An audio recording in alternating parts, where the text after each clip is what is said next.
Hundreds of ballistic missiles were launched from Iran towards Israel tonight, marking the start of Tehran's response to intensive Israeli strikes, which began overnight.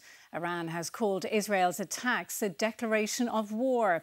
Israel said it had struck nuclear and military targets across Iran to block Tehran from developing atomic weapons. US President Donald Trump has urged Iran to make a deal on its nuclear program, warning of even more brutal Israeli attacks. Threatened all day, delivered tonight. A barrage of missiles fired from Iran towards Israel, with explosions over Tel Aviv and Jerusalem, as some rockets breached Israel's Iron Dome security shield. Israel has the capability to defend itself.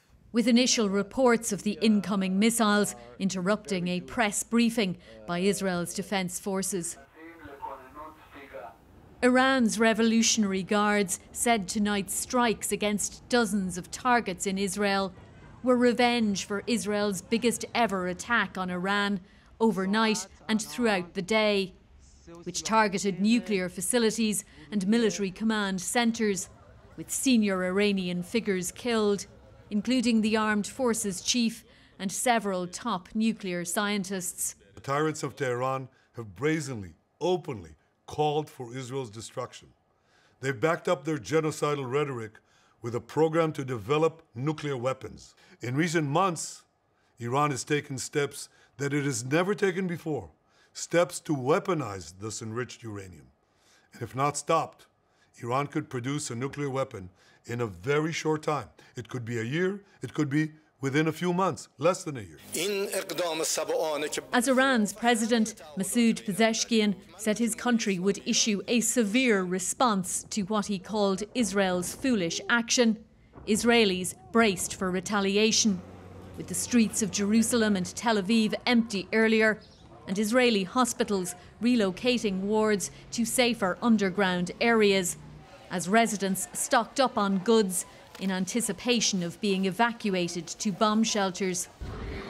Regional governments, as well as international leaders, have called for restraint, though events tonight in Israel suggest little chance of de-escalation, with the Israeli government vowing to continue its operation as long as necessary, and US President Donald Trump, a key ally of Israel, earlier saying that there's a lot more to come. Fiona Mitchell, RTE News. Well, let's go now to our Washington correspondent, Sean Whelan, who's standing by for us. Sean, Israel says its military operation against Iran will continue until its nuclear threat is eliminated. So what's been said about this in the US? Well, you've got a mixed bag of opinions being expressed up in Congress. You've got speakers on both sides. Mostly Democrats are concerned about regional escalation of it. Mostly Republicans think good on Israel. This should have been done a long time ago.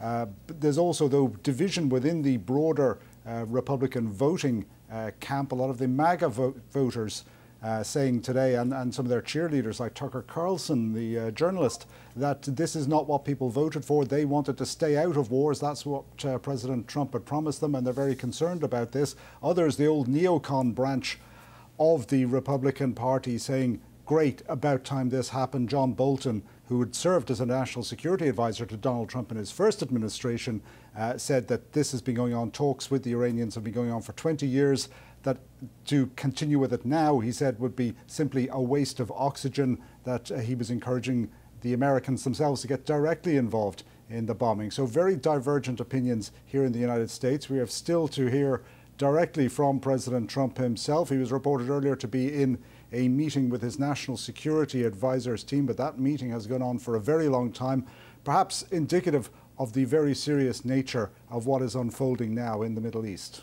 Briefly, Sean, talks had been scheduled between the US and Iran in Oman on Sunday. Where do these stand now, given the events of the last 24 hours? We don't know is the short answer. A lot of people thought, how can talks possibly take place given what's happened today, even up to a few moments ago, of what has been happening in Tel Aviv and Jerusalem. Steve Witkoff, the president's envoy, is supposed to go to Oman on Saturday for these talks on Sunday. We're not sure if that's going to go ahead. President Trump, in his social media posts earlier, said he hoped that the talks would go on and that the Iranians would sign a deal, one that stops them developing nuclear weapons and the capacity to develop them. But we just don't know whether that's going to go ahead. Sean Whelan, thank you.